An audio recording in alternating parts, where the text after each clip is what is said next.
আল্লাহকে পেতে হলে নামাজ লাগবে, নামাজ নাই আল্লাহ নাই। ওয়াস্তাঈনু বিস-সাবরি ওয়াস-সালাত, তোমরা সবর এবং সালাতের মধ্য দিয়ে আল্লাহর সাহায্য প্রার্থনা করো। আমরা এই জন্য নামাজে বলি ইয়্যাকা না'বুদু ওয়া ইয়্যাকা নাস্তাঈন, আমরা শুধু আপনারই ইবাদত করি এবং আপনার কাছেই সাহায্য প্রার্থনা করি। আল্লাহকে পেতে হলে নামাজের কোনো বিকল্প নাই। যে ব্যক্তি নামাজ পড়ে না আল্লাহর সাথে তার কোনো সম্পর্ক নেই, নো কানেকশন। আপনি যে কোনো কিছু চাচ্ছেন সেজদায় পড়ে আল্লাহর সামনে আত্মসমর্পণ করেই চাইতে হবে।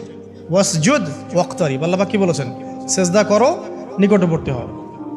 তো ব্যাখ্যা অনেক করা যায়। নামাজ না পড়লে কিন্তু মানুষ কুফরিতে লিপ্ত হয়। যে ব্যক্তি মান তারাকা সালাতান মুতাআম্মিদান ফাকাদ কাফারা, যে ব্যক্তি সালাতকে অস্বীকার করে, ফরজ নামাজকে অস্বীকার করে, সে ব্যক্তি কিন্তু কুফরিতে চলে যায়। ঠিক আছে। তারপরে বাইনা রাজুলি ওয়া বাইনা শিরকি ওয়াল কুফরি তারকুস সালাহ, একজন মুমিন বান্দা এবং অমুসলিমদের মধ্যে পার্থক্যই নামাজ। নামাজের বিষয়ে অনেক কথা আমি আগেও বলেছি, আপনারা শুনেছেন, অন্য আলেমদের কাছেও শুনেছেন।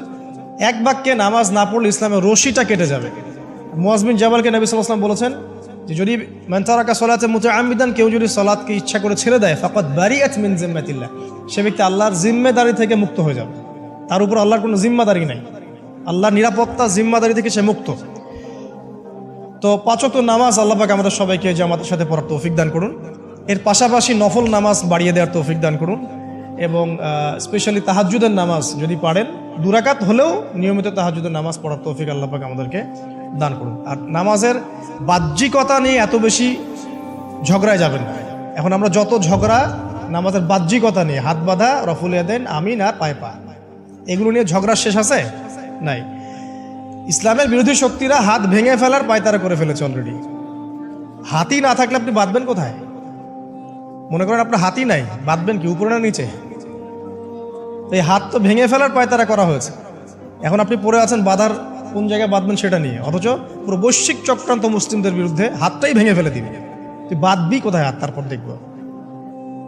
এটা আমরা বুঝতে পারি না। এটা বোঝার জন্য যে জ্ঞান, ইলম, নূর দরকার তা তো নাই আমাদের মধ্যে। এই জন্য আপোষের ঝগড়া নিয়ে পড়ে আছে। যে ছোটোখাটো যে ইখতিলাফি মাসআলাগুলো চলে আসছে দীর্ঘদিন থেকে, এগুলোর কোনো সমাধানে আসতে পারবে না কিন্তু কেউ। পক্ষে বিপক্ষে কথা চলতেই থাকবে কিয়ামত পর্যন্ত, ওইগুলো নিয়ে আমরা ব্যস্ত আছি। তো আমি রিকোয়েস্ট করবো নামাজের আধ্যাত্মিকত্বের দিকে ফোকাস করুন।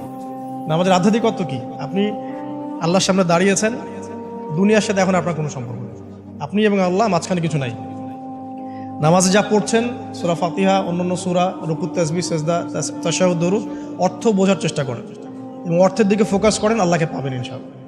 সিজদায় রুকুতে যখন যাচ্ছেন, আপনি চিন্তা করেন যে আপনি মহাবিশ্বের মহা শক্তিধর আল্লাহ রাব্বুল আলামিনের সামনে মাথা নত করেছেন। আপনি চিন্তা করেন যে আল্লাহ আপনাকে দেখছেন। এখন যখনই মানুষ নামাজে দাঁড়ায়, আল্লাহ পাক তার দিকে দৃষ্টি নিবদ্ধ করেন, এবং যখন মানুষ এদিক ওদিক তাকানো শুরু করে নামাজে, আল্লাহ পাক মুখ ঘুরিয়ে নেন। হ্যাঁ, নামাজে ওই যে আমরা যে ডিজিটাল নামাজ পড়ি না, এখন ডিজিটাল মানে 4 রাকাত নামাজ 4 মিনিটে শেষ। এক রুকু করলে সেজদা পাওয়া যায় না, সেজদার তাসবিহ পড়লে আবার এদিকে দেখা যায় যে দ্বিতীয় সেজদায় চলে গেছে অলরেডি ওঠার আগে।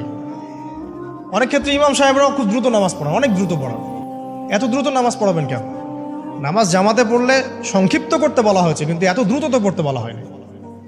এখনও দেখবেন মক্কা মদিনায় গিয়ে নামাজ দেখবেন, মাশাআল্লাহ, নামাজটা তাদের মাশাআল্লাহ, এটার প্রশংসা না করলে হকাদা হবে। নামাজটা অসাধারণ, ধীর স্থিরভাবে। ফজরের নামাজ 20 মিনিট, 15 মিনিট, 20 মিনিট পড়াচ্ছে নামাজ, রিল্যাক্স। নামাজে দাঁড়ালে চমৎকার তেলাওয়াত হচ্ছে, আপনি ভুলে যাচ্ছেন নিজেকে। তেলাওয়াত হবে চমৎকার।